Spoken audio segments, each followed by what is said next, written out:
Hey, what's up guys? Zach here. So highly requested video for Zach, how you investing your finances for the long term.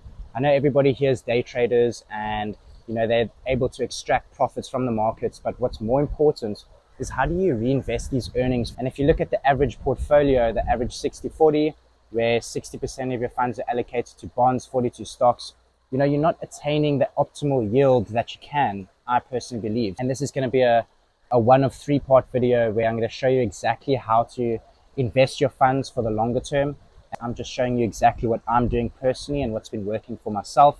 Once again, being able to day trade, whether you trade forex, stocks, futures, being able to reinvest that for the longer term, I think that's what's more important. So if you look at things like Alan Gray, Investec, Standard Bank, you're receiving these yields on your money in the savings account, 8, 9, 10%, and then you still got inflation. So I personally believe that in the crypto space, you don't have to overexpose your money, that you are facing this market volatility where your portfolio goes up from, up 50%, down 50%, up 40% again, and then down 30 the next month.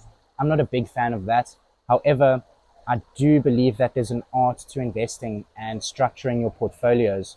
And if you look at a couple of the DeFi protocols and systems and the new technology where you have things like airdrops, staking, yield farming, we can definitely structure our portfolios where we can obtain optimal yields, 15, 16, 17, upwards of 30% per year, while still being able to mitigate our risk just because of our diversification, because of our allocation, and because of the projects that we're investing into. Different ways to structure your portfolios based on your age, based on your time horizon, based on your risk tolerance.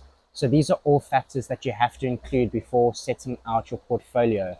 However, just for this video, I wanted to set up just how I'm structuring my own portfolio in the crypto space. And one of that is highly invested into a protocol called staking. Now, basically what staking is that you lock your funds up into an exchange to help circulate funds through that specific project, and you're earning yield every single year, right? So the project gives you rewards for having your funds locked up into an exchange to help the circulation of funds.